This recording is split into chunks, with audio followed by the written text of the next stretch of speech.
Zaman sekarang ekspor impor itu bukan hal asing, bahkan barang-barang kita itu termasuk elektronik, pakaian itu udah banyak yang made in China, made in Korea, made in Jepang, made in mana-mana aja gitu ya.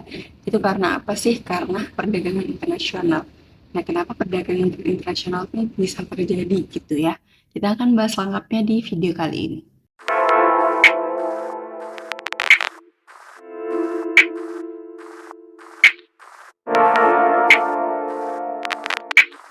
Hai, kembali lagi dengan aku Kasinta dan di video kali ini kita akan membahas tentang perdagangan internasional. Kita langsung aja masuk ke pengertiannya. Perdagangan internasional itu apa sih?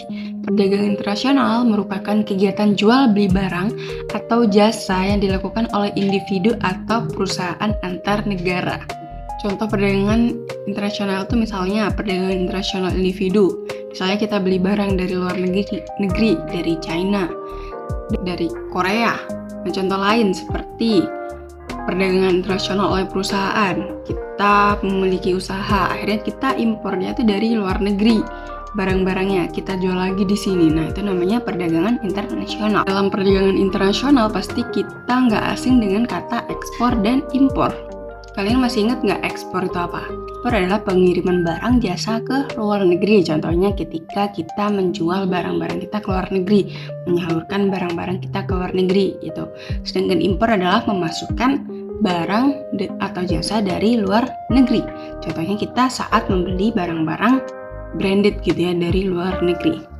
Kenapa sih perdagangan internasional ini bisa terjadi? Apa faktor pendorongnya? Pertama adalah pastinya perbedaan sumber daya alam. Setiap negara itu memiliki perbedaan sumber daya alam yang berbeda-beda. Apa yang dimiliki Indonesia itu belum tentu dimiliki oleh negara lain. Nah, karena perbedaan itulah yang membuat satu negara itu melakukan perdagangan internasional. Yang kedua adalah selera. Kita ambil contoh fashion baju. Kita sering juga membeli baju-baju yang berasal dari luar negeri gitu karena lucu misalnya. Padahal di Indonesia itu juga ada juga yang menjual barang tersebut, tapi mungkin harganya sedikit tinggi karena produksi di luar negeri itu misalnya Cina lebih murah gitu.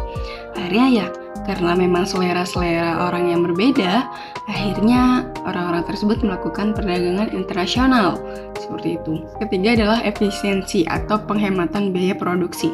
Ketika perusahaan memproduksi barang sejumlah banyak, itu kan pastinya lebih murah kan daripada bikin produk satuan. Nah, karena kita udah memproduksi barang dalam jumlah besar, tetapi di dalam negeri ini lakunya kurang banyak gitu ya, kurang peminat, akhirnya perusahaan tersebut melakukan ekspor ke luar negeri agar barangnya cepat laku. Nah, itu juga salah satu faktor pendorong perdagangan internasional. Dan yang terakhir adalah perbedaan teknologi.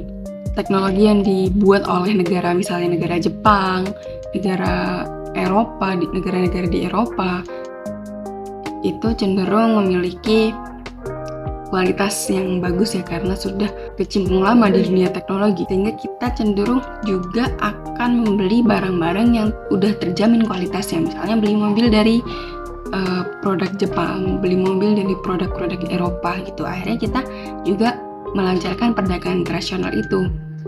Selain faktor pendorong, ternyata ada juga faktor penghambat perdagangan internasional. Apa aja sih hal-hal yang membuat kita itu nggak bisa melakukan perdagangan internasional? Yang pertama adalah kondisi ekonomi dan politik sebuah negara. Bayangin aja, misalnya ada negara yang lagi konflik, perang antar suku atau antar negara. Pastinya negara tersebut akan menghentikan atau menunda kerjasama dengan negara yang terlibat dengan negara tersebut gitu. Karena ya mungkin ekonominya memburuk, akhirnya menghentikan perdagangan internasional, atau situasinya lagi kacau, keamanannya lagi kacau, sehingga perdagangan internasional itu akan ditutup gitu. Nah, itu sementara atau dengan jangka waktu yang tidak ditentukan. Yang kedua adalah peraturan atau kebijakan yang dibuat oleh negara tersebut. Ketika suatu negara itu melarang masyarakatnya untuk mengonsumsi atau menggunakan barang tersebut, ya jelaslah negara tersebut akan menghambat perdagangan internasional jenis barang tersebut. Misalnya di Indonesia, itu kita dilarang mengkonsumsi narkotika gitu ya, ganja. Sedangkan di negara-negara Eropa itu legal, boleh. Sehingga penyelundupan seperti itu akan ditangkap di Indonesia.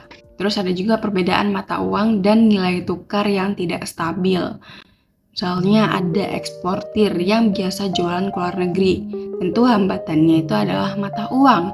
Karena kita harus menukarkan rupiah dulu ke mata uang yang negara yang akan kita tuju gitu. Belum lagi kalau nilai tukarnya itu nggak stabil.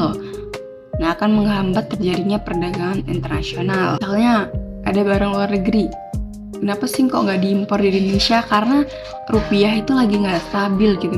Nah, angkanya itu naik terus dibandingkan dengan dolar. Akhirnya perusahaan tersebut kayak jangan dulu deh ke Indonesia karena mata uangnya lagi nggak stabil. Nah, itu akan menghambat juga. Itu aja untuk pembahasan tentang perdagangan internasional. Semoga dapat dipahami. Kalau kalian memang ada yang belum paham, bisa tanyakan di kolom komentar di bawah. Dan jangan lupa seperti biasa untuk mengerjakan soal-soal tentang perdagangan internasional. Okay, that's all for today. Thank you for watching dan see you next time. Bye-bye.